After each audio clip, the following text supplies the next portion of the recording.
right now. Pittsburgh's best sports show is about to begin. Call us or tweet us. We've got things to talk about on the Ireland Contracting Call. Thank you very much, Paul. Welcome, everybody, to the Ireland Contracting Nightly Sports Call. I'm your host, Josh Taylor. In tonight, for Rich Walsh, got quite a bit to discuss. Of course, we can talk about the Pirates losing their second straight game to the Cubs. This one, a lot more embarrassing fashion, 8-4. 7 runs allowed in the first inning by Jordan Lyles. He did not finish the first. He gets yanked early. And then also a couple of other things to discuss, Pirates-related. Francisco Cervelli addressed the media today, refuted a report that he says he's not done catching, and there's a little bit of confusion or maybe misunderstanding as to what exactly was said and how it was recorded and how exactly it was conveyed. So we'll discuss that in just a moment. Plus, something going on with the NFL, possible 18-game season, but it's still 16 games for the players. To help me sort this out, joining me in studio, Trib columnist Tim Benz. And Tim, we got to start with the Pirates, of course. It's probably the most recent thing of all. But 7 runs in the first inning for Jordan Lyles, doesn't really get out of it. We've seen him have some struggles here in his last, I think, 6 or 7 starts, after starting the year out pretty well. Yeah, there's a lot to get to from this game today. Actually, I just got a Google alert on my phone here. John Lester just got another hit. It's amazing.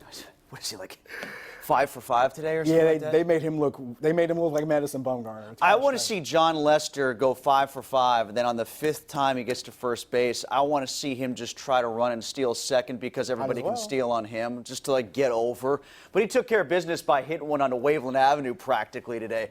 Yeah, that's ridiculous from Jordan Lyles. That wasn't even a competitive start, and they needed one. They are going to need him to at least get into the 5th or 6th occasionally, so long as he's part of this rotation. And Josh just underscores all the concerns that people had going into the break, that the pitching is not going to be able to sustain if the hitting lags. And I think we all have every right to assume that Brian Reynolds and Kevin Newman and Josh Bell can't keep this up forever. They all did a pretty good job, at least Newman and Bell did today. But it's good to see Starling Marte getting hot and hitting the ball really hard. But the pitching is loathsome at this point. And I think the other thing that came out from this weekend, again, underscored a belief that I had going into the All-Star break.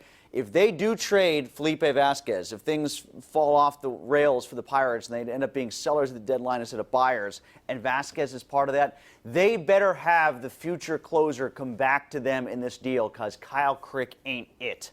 That's the question that's the one thing I come back to. If I'm looking at it from one side or another, that's the thing I look at. If Felipe Vasquez is indeed dealt, who becomes your closer of the future? Is that guy in Indianapolis? Is he on the roster right now? That's a question I might take a little bit of time to answer. But speaking of roster concerns, let's shift gears over to Francisco Cervelli. He met with the media today. He openly denied a report that came out earlier this week that he said he was done catching. He says, he's trying to just get himself back healthy and get back to a sense of normalcy, but he is still motivated to try to get back behind the plate if that is the case. And if not, if it does not work out for him, he will try another position. But the gist of it is he hasn't really given up on catching yet, despite the reports in. Yeah, I don't really disbelieve the report.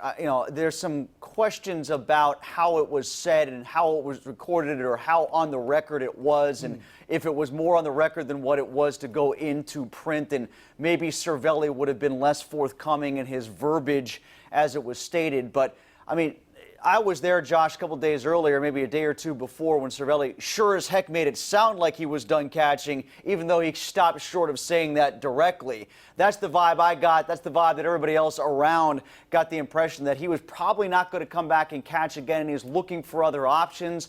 I wonder now if, a week removed, Cervelli decided to refute that report as openly as he did today, because it's become clear that there's nowhere else for him to go. I mean, if the Pirates try to make him a second baseman, a first baseman, a third baseman, aren't they essentially just helping him for his future more than they're helping the team's cause? Because what are they going to do with him? Where are they going to put him? Try to put him at second base or third base or first or even the outfield for a guy who's hitting 191?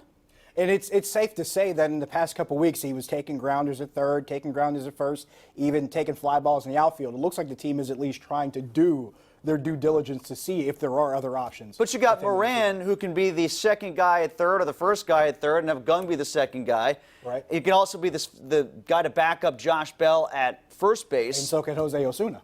Right, and Osuna can, right, so you got a right-handed and a left-handed option for Bell if he should go down from a switch hitting capacity. You got Osuna who could go over there, who got 2 hits today, right, in a starter's role. He did, and he's a great bench hitter, fantastic too. as a pinch hitter. And exactly. Not only do you have Frazier, Newman as middle infielders right now, but you've also got Kevin Kramer that they could call up. They've had Cole Tucker there. So what do you do with them? That's a great question. So here's what we'll do. Aside from catch. And now you've got Diaz and Stallings. You've got, Stallings had another hit or two today. Yeah. So they're solid options as well. What we'll do here is we'll take a break. When we come back, we will talk about the latest in the NFLPA talks. An 18-game season, but 16 games for the players? Tim and I will do some math. Stick around. The Ireland Contracting Nightly Sports Call is brought to you by Ireland Contracting, putting new roofs on Pittsburgh homes for over 25 years. Call Ireland Contracting at 1-800-NEW-ROOF.